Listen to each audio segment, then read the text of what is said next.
dipulihkan menjadi ciptaan yang baru sesuai dengan gambaran Allah yang sempurna. Dan kita dipenuhi oleh kemuliaan Allah yang sempurna. Dan kita diciptakan menurut rancangan-rancangan Allah semula. Kita diciptakan sempurna. We are the perfect creation of God. So kita dipulihkan apa? Image kita. Kemuliaan Allah ada pada kita. Dan hikmat Allah ada pada kita. Dimulai dari saat kita mengenal Dia, kita hormat dan takut kepada Allah. Disitulah awal kita dipenuhi hikmat Allah. Waktu kita dipenuhi hikmat Allah, kita harus belajar mengasihi diri kita seperti Allah mengasihi kita. Waktu Allah mengasihi kita seperti apa? Terima, saudara. Allah menciptakan kita, image-nya Dia. You are beautiful. You are beautiful. You are awesome, the children of God. Terima fakta. Fakta ini kebenaran. Saudara dan saya luar biasa. Harga diri saudara excellent. Karena God knew. Dia tidak dapat menebus dosa-dosa kita dengan apapun. Bukan dengan barang yang fana. Bukan dengan emas dan perak. Tapi dengan darahnya yang mahal. Dia mati di kayu salib. God never overpaid. He paid the right price. Because you and me create on His own image. So only Yesus yang bisa menebus saudara dan saya. Malaikat tidak pernah diciptakan serupa dengan gambar Allah. Dari Kejadian sampai Wahyu, tidak ada satu ayat pun yang berkata malaikat diciptakan sesuai gambar Allah. Kecuali manusia. Sehingga manusia memiliki kedudukan yang berbeda dengan malaikat. Setan adalah mantan malaikat. Setan membenci Allah. Iri kepada Allah, ingin menyamai dirinya dengan Allah. Dan dia ditendang dari kerajaan sorga. Dan saudara dan saya diciptakan menurut gambarnya Allah yang setan benci. Jadi saudara hari ini dibenci setan, jangan khawatir. Dia bukan benci saudara, dia benci Allah. Jadi yang lawan setan adalah Allah. Sehingga Allah memberikan rohnya dalam saudara dan saya.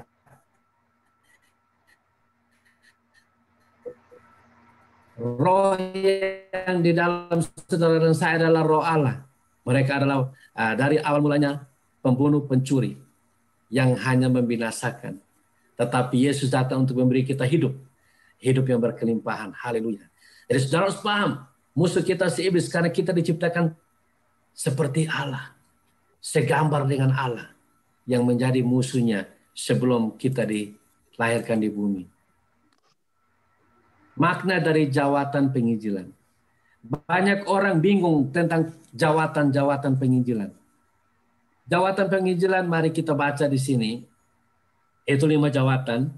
Dan ialah yang memberikan baik rasul-rasul maupun nabi-nabi dan pemberita-pemberita Injil maupun gembala-gembala dan pengajar-pengajar.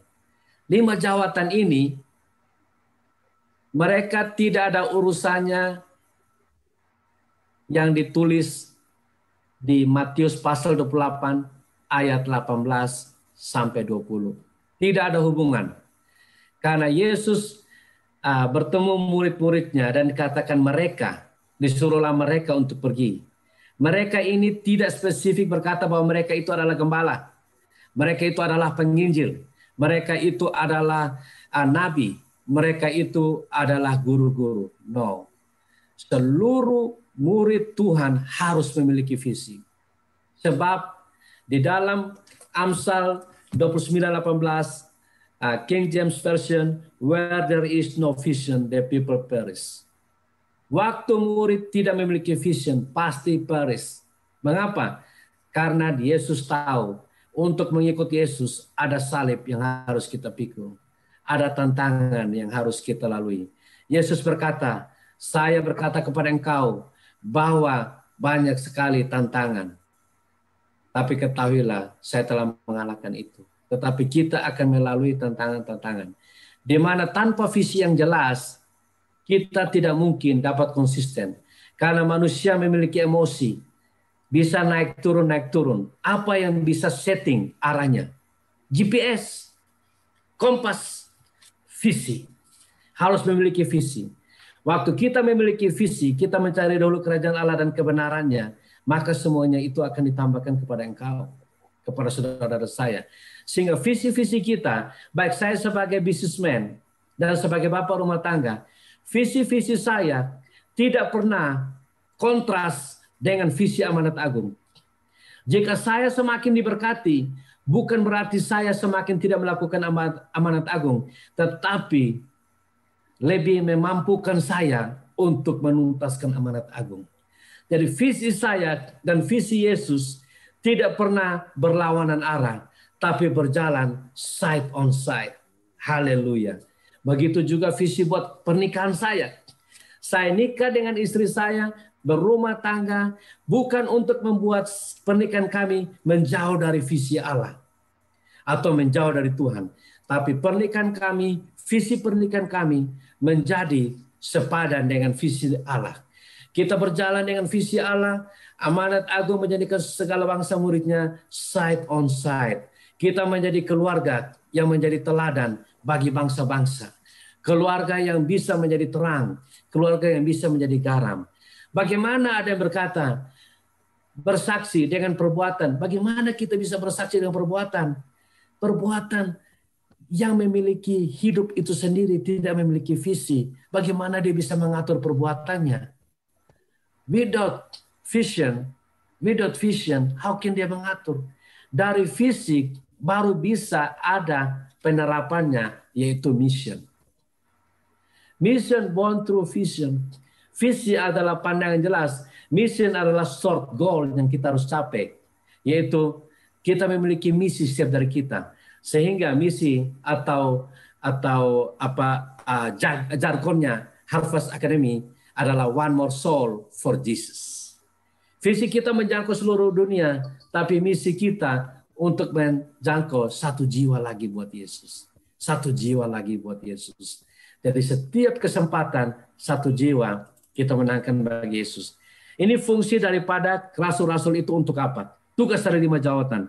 Baik rasul-rasul maupun nabi-nabi, baik pemberita-pemberita Injil, maupun gembala-gembala dan pengajar-pengajar. Paulus tidak menulis sepotong-sepotong. Sehingga baca Injil jangan hanya satu ayat, tapi baca semuanya. Tugas dari 5 jawatan ini adalah untuk memperlengkapi orang-orang kudus bagi pekerjaan pelayanan, bagi pembangunan tubuh Kristus, sampai kita semua telah mencapai kesatuan iman dan pengetahuan yang benar tentang anak Allah, kedewasaan penuh, dan tingkat pertumbuhan yang sesuai dengan kepenuhan Kristus. Sehingga kita bukan lagi anak-anak yang diombang-ambingkan oleh rupa-rupa angin pengajaran, oleh permainan palsu manusia, dalam kelicikan mereka yang menyesatkan itu. Jadi ini tugasnya amanat agung. Tugasnya 5 jawatan. Rasul, penginjil, gembala, nabi, guru. Tugasnya untuk mendidik jemaat. Jemaat yang memiliki visi. Bukan yang lain-lain. Jadi tulisan Paulus kalau dibaca, baca seutuhnya. Baca menurut ordernya. Untuk apa 5 jawatan itu? Dijelaskan dengan sejelas-jelasnya, sesimpel-simpelnya, sesederhana-sederhananya. Supaya mereka yang tidak sekolah pun tapi bisa baca harus dapat mengerti. Karena sekolah bagus, tapi bagaimana dengan mereka yang tidak dapat kesempatan? Mereka juga tetap bisa menjadi murid-murid Kristus yang setia dan taat kepada Allah. Puji Tuhan. Dari jawatan bukan membebas tugaskan, kita dari amanat agung.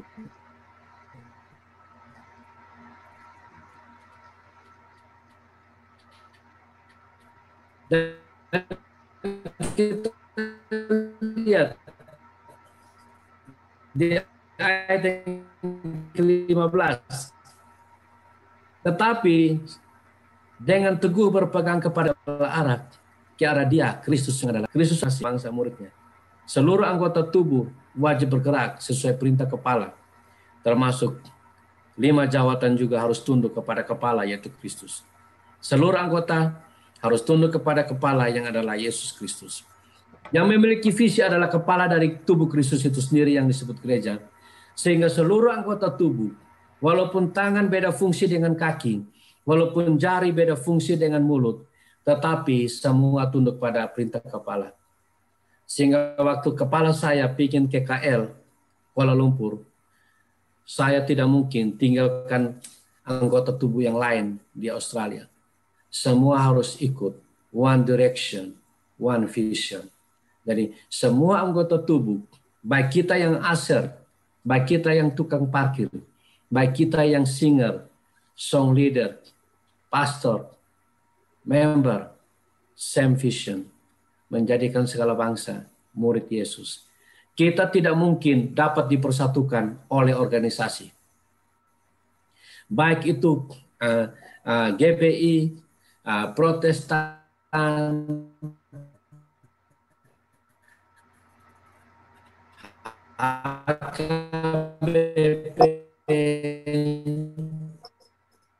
GP dengan kepala dari tubuh Kristus adalah Yesus Kristus. Dan Yesus Kristus memiliki satu visi, jadikan segala bangsa murid Yesus.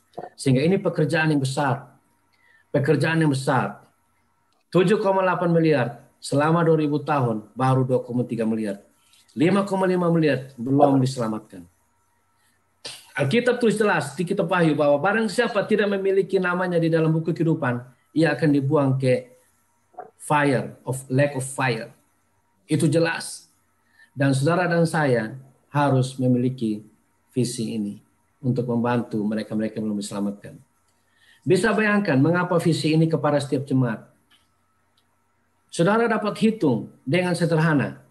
Jika per hari kita menangkan 1.000 jiwa di seluruh dunia, 1.000 jiwa per hari consistently. 1 tahun berapa jiwa? 1 tahun 365 hari.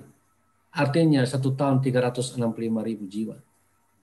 Bagaimana 365.000 bisa mencapai 5 miliar, 5,5 miliar? Butuh 13.700 tahun. You can imagine if not all disciples go outreach, reach out, bring discipleship. Jika kita mau memperpendek waktu 100 tahun untuk mencapai 5 miliar, how many souls a day? 137,000 souls a day. Sanggupkah penginjil, pendeta, kalau dia tidak melatih melengkapi murid-muridnya? Tidak sanggup. 137,000 a day times 100, 4.9 something million. Still 500,000 unreached. We can imagine how we all must wake up and rise up. Now is the time. Now is the time. Saya belum tuntaskan yang tadi tentang yang kasihilah Tuhan Allahmu yang pertama. Yang kedua, setelah kita tahu kita mengasihi diri kita sendiri, baru kita dapat mengasihi sesama manusia seperti diri kita. Jadi, we must accept the love of God first. Mengasihi diri kita dulu dengan baik dan benar, supaya kita bisa mengasihi orang lain sesama kita seperti diri kita. Jika kita honest, jujur, kita mengasihi sesama seperti diri kita, kita tahu bahwa kita telah selamat. Apakah kita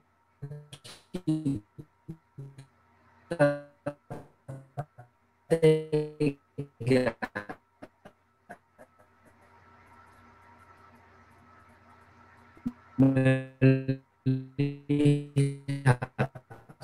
sesama yang belum selamat?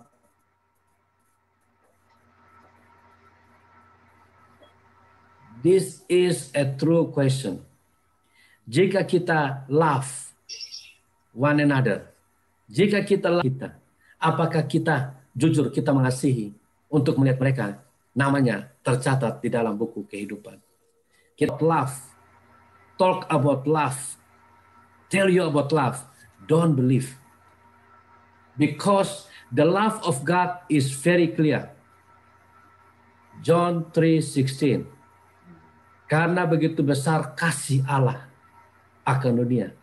Dia memberikan anaknya yang tunggal supaya orang yang percaya tidak binasa. Love is eternity thing. Love not nafsu, ya. Love is eternity. Love is God love. Love is high standard. You love people, not only the flesh. You love his soul. Love talking about heart to heart. You love. And I can feel love. You can feel love, I can feel love. Even before I communicate about love. Karena love is talking about my heart. If you love soul, and please welcome, teach about love. Amen. Forever. Saudara boleh pastor, boleh 1 tahun, boleh 100 tahun. Boleh have church, no church. But don't listen to them if no love soul. Forget it. Yang itu adalah bohong dan mereka namanya cinta palsu. Atau ada lagunya cinta-cinta karet. Itulah cinta-cinta karet. Karena the real love, he give his life for others.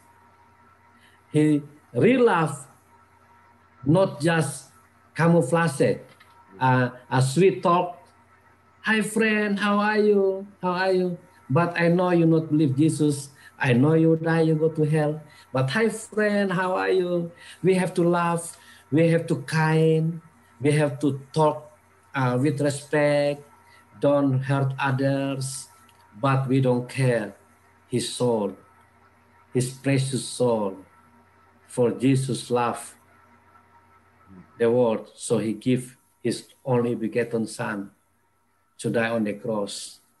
This we're talking about love. And why love soul is very important. Jesus speak clear in the word, one soul, how valuable one soul. Yesus mengatakan, ada seorang kaya mengumpulkan hartanya.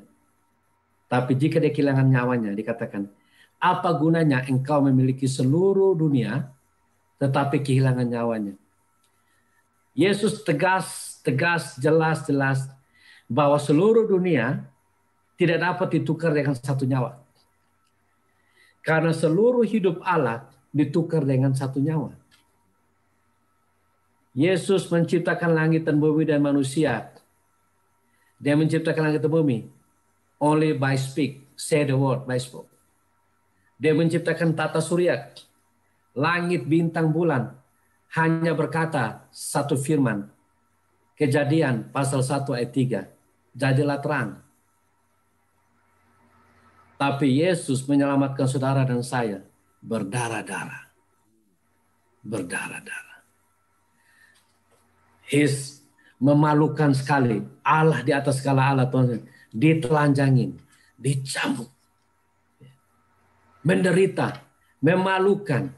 Dia mengosongkan dirinya. Dikata dalam Filipi pasal 2. Bahkan dia taat sampai mati. Dianiaya oleh manusia yang diciptakannya. Manusia yang dibuatnya. Bisa menganiaya dia. Bisa ludahin dia. Bisa pukul kepalanya. We imagine why he do this. Because love. Because love. Cudai, amanat agung, saudara dan saya, untuk go to the world, to all the nation, to preach the gospel, is nothing. It's no problem. Because the love of God is in me. And not only that, his power is empower me. Saya rasa terima kasih buat tonight. Terima kasih buat tonight. Karena kita bicara lagi di next time mengenai empower by the power of the Holy Spirit. Itu next session. Yang ada juga yang boleh bergabung dengan Harvest Academy. Kami memberikan training dengan cuma-cuma. Ya, beri tepukan kepada Pak Vincent Tuang yang begitu menyeluruh sekali apa yang disampaikan tadi ya tentang visi dan misi Tuhan ya. yaitu amanat agungnya. Memang bagus sekali yang kita tengah berkobar-kobar dan dapat kita merasakan bahawa kita sudah diberkati begitu banyak, dan sekarang dibuka kepada semua. Adakah siapa yang mau bertanya kepada Pak Vincent? Ada apa persoalan yang nanti ajukan kepada Pak Vincent? Memang terberkati ya kita semua pada hari ini. Harvest Academy, kita terima kasih kepada Pak Vincent yang di situ dah masuk, saya rasa jam berapa ya? Jam 1 pagi. Jam 12 lewat. Belum jam 1. Ya. Jadi ada apa-apa persoalan, Sister Evelyn, ada apa soalan? Ada ya. Ya, okey. Yang lain-lain? Ya, mohon maaf gitu ya. Apalagi kalau bicara industri alam. Yang lainnya ada apa-apa soalan? Kalau tidak kita siapa ya? Boleh saya bertanya? Oh ya, silakan. Boleh saya bertanya? Silakan. Pak Vincent, saya udah pensiun. Nah, umur saya sudah 61. Apakah visi saya itu apa? Bisa nggak saya mengetahui visi saya apa? Karena selama ini saya, waktu itu saya merasakan begini. Ketika saya mau pensiun, saya pikir, saya punya uang pensiun, saya mau jalan-jalan ke tempat kakak saya di Amerika. Tapi Roh Kudus mengingatkan saya, tidak, kamu punya abang. Saya bersyukur sekali saya mengikuti pimpinan Roh Kudus. Abang saya sakit dan saya harus rawat dia, bawa dia ke rumah sakit terus-menerus. Terus dia ada kanker di tenggorokan dan akhirnya dia meninggal dunia. Saya sangat bersyukur bahwa saya taat pada Roh Kudus. Nah, ini saya ingin tahu apa sih visi itu, visi ketika kita sudah lanjut usia. Saya sangat bersyukur karena ketika kakak abang saya ini adalah abang yang punya banyak kesakitan dalam hatinya. Dia sudah cerai dari istrinya, lalu dia banyak penderitaan. Jadi ketika dia mau meninggal itu saya di sampingnya. Terus saya lihat dia kayaknya mau dipanggil Tuhan. Dia Roh Kudus bilang, ini saatnya. Lalu saya bilang, pegang tangan Tuhan Yesus, panggil nama Tuhan Yesus, minta ampun ke Tuhan Yesus. Karena saya pernah dengar bahwa yang paling penting adalah meminta ampun.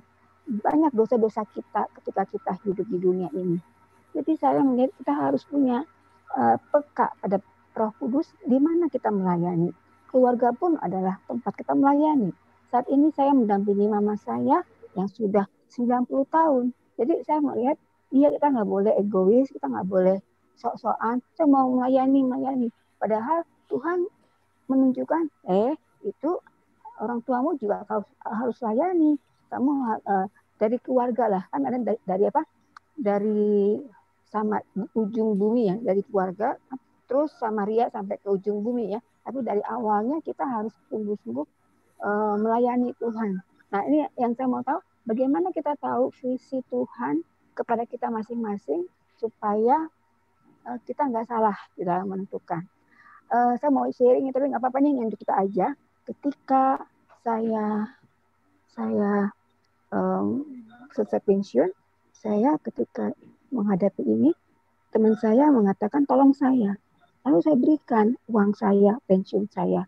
Saya ingat Roh Kudus mengatakan seperti, kasihanilah dia. Lalu saya berikan.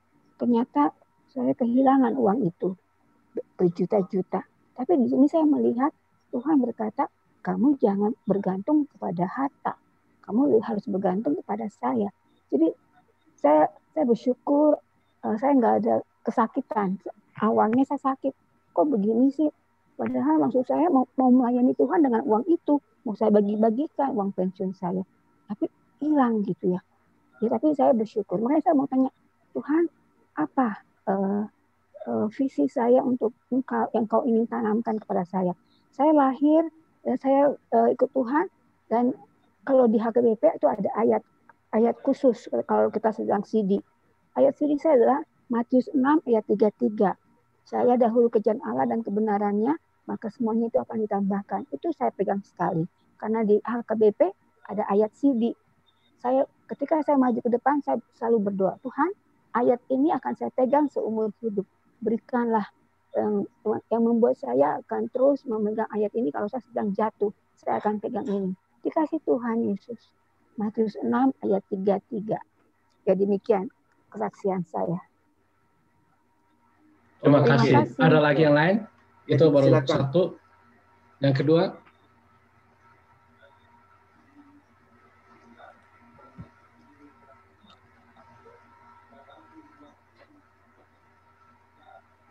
Ada lagi, silakan. Ada pertanyaan lagi? Biar nanti saya jawab sekalian. Ya.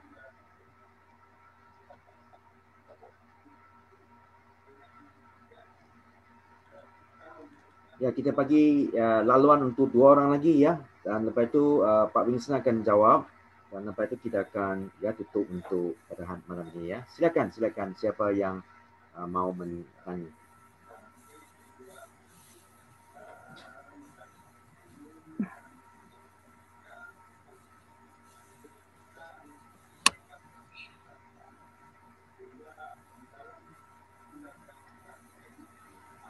Okey, kalau tak ada mungkin Pak Vincent bisa jawab dan mungkin tutup dalam doa juga. Ya, silakan ya Pak Vincent. Terima kasih Ibu Rita yang tadi udah tanya, bagaimana dengan usia saya yang sudah 61 tahun, dengan visi apa yang harus kita lakukan. Memang visi Tuhan itu kan jelas. Kita lihat juga waktu di kisah para rasul pasal 1, murid-muridnya menerima kuasa, itu diberitahu bahwa kamu akan menjadi saksiku di Yerusalem, seluruh Yudea, Samaria, dan sampai ke ujung bumi. Jadi mulai dulu dari Yerusalem. Keluarga. Baru ke luar. Nah, visi ini waktu kita dari muda sudah memiliki visi amanat agung. Semakin tua kita akan seperti Paulus. Paulus berkata bahwa manusia jasmaniku sudah menurun, tetapi rohku semakin menyala-nyala. Dan Paulus berkata bahwa aku sekarang sudah tua dan darahku sudah mengucur, tetapi aku berlari menuju ke panggilan visi aku. Jadi dia fokus. Dia berkata aku bukan pelari yang berlari tanpa tujuan. Juga dia berkata bahwa aku bukan petinju yang sembarang memukul. Sehingga kita itu terarah. Dari muda kita sudah memiliki visi amanat agung, semakin tua kita semakin terarah. Makin terarah bahwa kita mulai mencapai, semakin dekat garis finish, kita akan lari semakin kencang dan semakin kuat. Karena secara jasmani mungkin kita makin lemah, tapi roh kita makin menyala-nyala. Mengapa? Karena dikatakan yang lemah berkata aku kuat, yang miskin berkata aku kaya. Mengapa? Karena kita tidak mengandalkan tubuh jasmani, kekuatan kita, seperti juga pada firman Tuhan yang berkata bahwa bukan dengan kuat perkasaku, tapi dengan roh Tuhan, firman Tuhan semesta alam. Jadi kita memang mengandalkan Tuhan. Waktu orang-orang yang memiliki visi amanat agung, seperti tadi Ibu katakan, carilah dahulu kerajaan Allah dan kebenarannya. Memiliki dululah visi amanat agung, visi Allah dulu. Carilah dulu kebenarannya, maka semuanya itu akan ditambahkan kepadamu. Baru kita menemukan visi-visi pribadi kita. Visi kita untuk mau ke Amerika, mau bangun keluarga, itu adalah tambahan setelah kita menemukan visi Allah dulu. Mengapa kita harus menemukan visi Allah? Karena hukum yang pertama, kasihilah Tuhan Allahmu dengan segenap hatimu, segenap jiwamu, dan segenap akal budimu. Dan waktu kita menerima Yesus sebagai Tuhan, mengapa kita harus memiliki visi Yesus yang utama? Karena hidup kita, Jesus is the center of everything. Jadi tujuan hidup saya adalah Yesus. Sehingga Paulus dengan jelas berkata, hidupku adalah Kristus, mati adalah keuntungan. Di mana waktu orang-orang yang memiliki visi yang jelas, tujuan hidupnya sudah jelas, bahwa dia akan membawa Injil Kerajaan Sorga sampai kepada bangsa-bangsa, sampai ke ujung dunia. Sehingga banyak orang menceritakan tentang hidupnya rasul-rasul. Mereka hidupnya terfokus setelah mereka diberi visi. Sejak Matius 28, cerita rasul-rasul sampai kisah para rasul pasal 28, itu jelas hidupnya rasul-rasul. Dan mereka, banyak yang dari mereka matinya martir, itu bukan masalah. Sebab apa? Sebab hidup mereka bukan masalah mati atau bukan masalah hidup. Tapi hidup mereka adalah menuntaskan visi Allah. Berbeda orang yang memiliki visi dan orang tidak memiliki visi. Orang tidak memiliki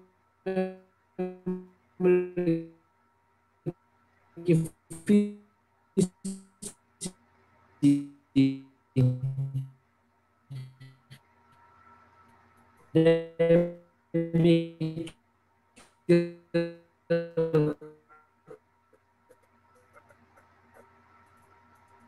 hal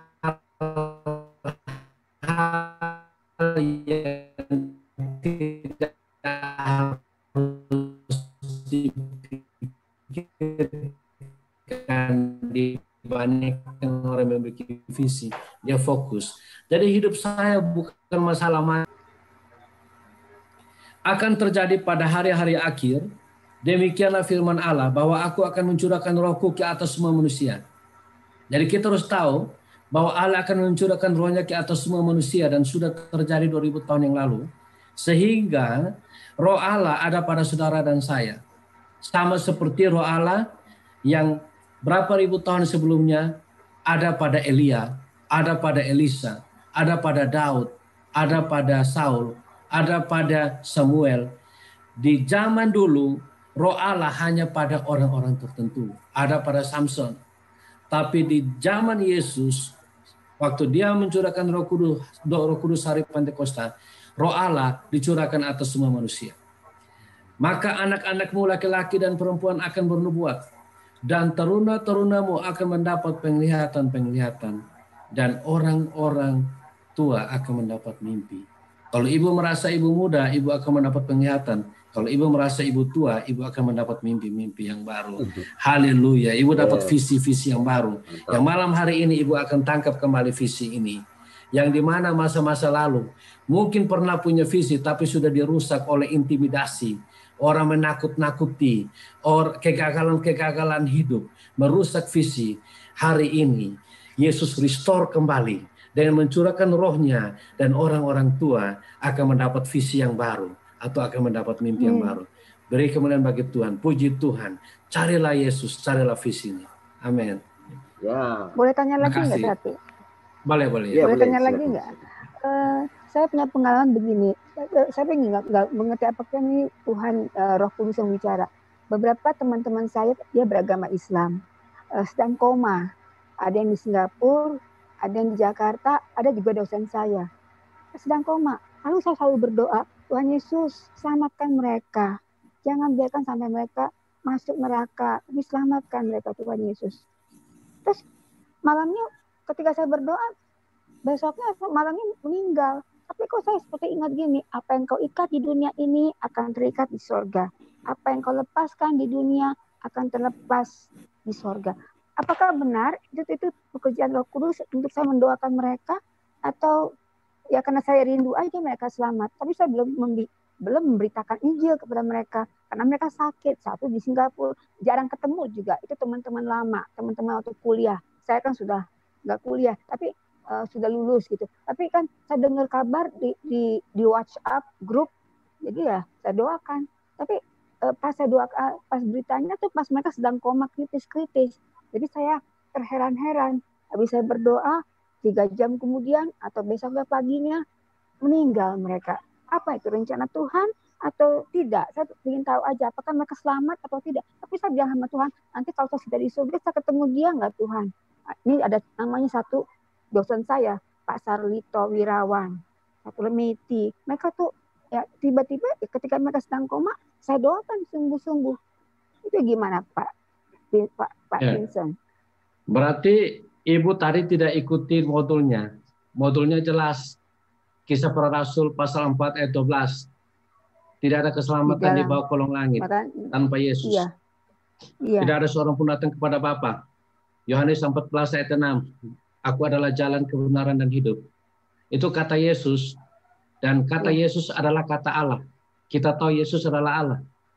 Yohanes pasal 1 ayat 1, pada mulanya adalah firman. Firman itu bersama-sama dengan Allah. Dan firman itu adalah Allah. Yohanes pasal 1 ayat 14, firman itu telah menjadi manusia. Allah menjadi manusia. Jadi Yesus adalah Allah. Di mana perkataan Yesus itu adalah perkataan Allah. Sehingga Yesus perintahkan kita untuk pergi memberitakan segala Injil. Beritakan Injil kepada segala bangsa. Itu adalah perkataan Allah. Kita harus taat.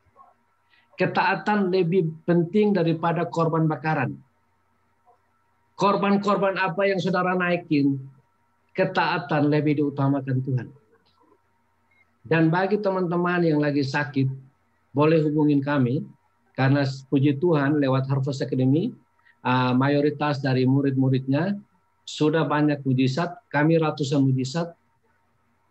mujizat dalam 3 bulan ini. Mereka yang sakit dipulihkan. Ini ada di sini tadi, sudah tidak ada. Itu banyak sekali anggota-anggota kami, siswa-siswa kami berdoa untuk mereka-mereka yang sakit. Karena tadi kita baca di Great Commission according to the Webster translation, itu adalah authority to act on behalf of pemberi authority. Jadi kita yang memiliki visi, kita semua act on behalf of Jesus Christ. Jadi semua yang Yesus lakukan, kita dapat lakukan sekarang. Bahkan the greater things. Di Yohanes 14 ayat 12 dikatakan, semua yang aku lakukan dapat yang kau lakukan, bahkan hal-hal yang lebih besar. Saya tidak mengatakan secara quality, tapi saya katakan secara quantity. Karena Yesus waktu itu, penduduk bumi masih sedikit, tapi hari ini penduduk bumi lebih banyak. Kita akan lakukan lebih besar lagi, lebih banyak lagi. Puji Tuhan. Jadi, tidak ada keselamatan di luar Yesus. Dan jangan segan-segan, kalau ibu belajar tentang kuasa Roh Kudus, ibu telepon mereka, bilang, Bapak atau Ibu mau saya doakan. Dan bagaimana mendoakan orang sakit, kita tidak meminta Tuhan tolong sembuhkan dia, tapi kita langsung bilang, sakit engkau pergi dalam nama Yesus. Karena kita act on behalf of Jesus, kita harus melakukan seperti Yesus lakukan. Lihat Kisah Para Rasul pasal 3, Yohanes dan Petrus diserambi Salomo, ada seorang lumpuh. Dia tidak berdoa, Yesus tolong sembuhkan dia. Tapi dia berkata, emas dan perak tidak ada padaku. Dalam nama Yesus, atau dia berkata, bangkitlah. Dan dikatakan di situ, kuatlah mata kakinya. Dan dia berlompat-lompat. Dan semua orang memuji Allah. Jadi mujizat untuk kemuliaan Tuhan. Untuk Allah dimuliakan. Untuk menyatakan bahwa Yesus Kristus tetap sama kemarin, hari ini, dan selama-lamanya. Yang membedakan agama-agama dan Yesus adalah Yesus with the full of power. Same like yesterday, today, and forever. Dan buat kita semua anak-anak Tuhan, dalam Roma pasal 8 ayat 11 dikatakan, Roh Allah yang diam di dalam Yesus, yang membangkitkan Yesus dari antara orang mati, Roh yang sama hari ini tinggal di dalam saudara, akan menghidupkan tubuh saudara yang fana. Jadi Roh Allah yang sama yang beroperasi kepada Yesus, Roh Allah yang sama yang operasi pada saudara dan saya. Sehingga hari ini, jika saya membaca perintah Yesus untuk pergi memberitakan Injil kepada segala bangsa, itu terlalu kecil. Mengapa?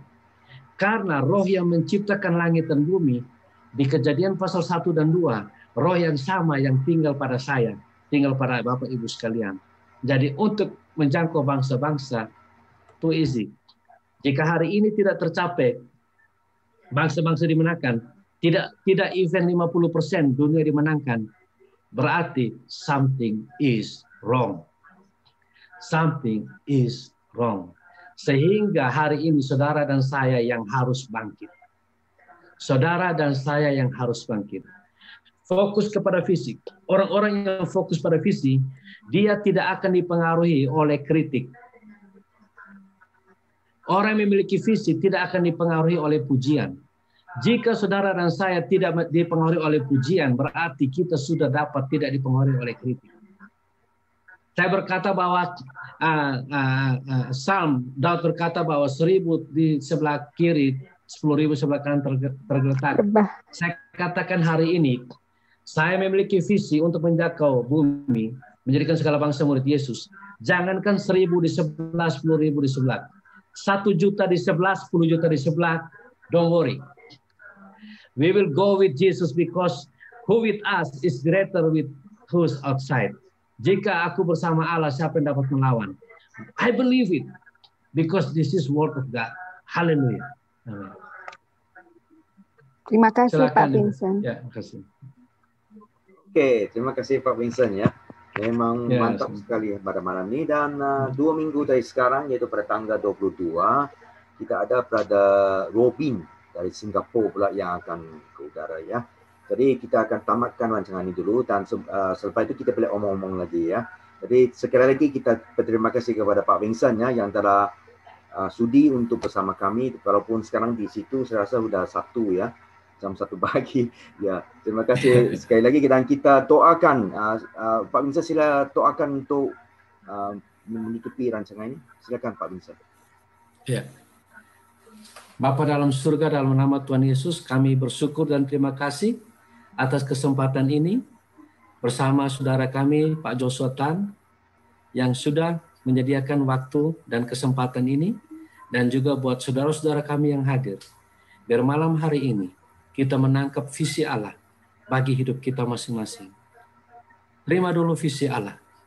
Cari dahulu kerajaan Allah dan kebenarannya. Tangkap dulu visi Allah dan tujuan Allah bagi dunia dalam hidup kita. Sehingga semuanya akan ditambahkan. Termasuk visi-visi yang lain Tuhan akan tambahkan dalam hidup kita. Berikanlah diri kita menjadi available untuk dipakai Tuhan.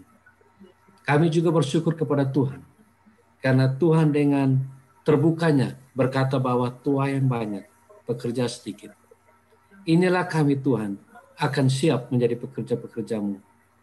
Dan kami bersyukur, Tuhan dengan jujur berkata pekerja sedikit. Artinya, kami dengan segala macam latar belakang, segala macam kapasitas, kami pasti diterima jadi pekerja Tuhan. Dan kami bersyukur, dalam segala keterbatasan kami, Tuhan yang akan memampukan kami, yaitu dengan mencurahkan rohnya di atas kami, dengan kuasa Roh Kudus, yaitu ability, kemampuan, power untuk action, untuk membawa Injil kepada bangsa-bangsa. Dan kami bersyukur, kemudahan-kemudahan yang akan kami alami di dalam memberitakan Injil, karena firman-Mu yang berkata bahwa pada saat kami memberitakan Injil, Tuhan turut bekerja. Terima kasih Tuhan, karena Engkau turut bekerja, memungkinkan semua ini terjadi. Dalam nama Yesus kami memberkati saudara-saudara kami yang hadir dan yang menyaksikan. Terimalah berkat Allah, terimalah urapan baru, api Roh Kudus, dalam nama Yesus. Amin. Terima kasih. Terima kasih Pak Joshua. Ya, oke. Terima kasih. Sekarang kita terima kasih. Sama-sama. Terima kasih semua.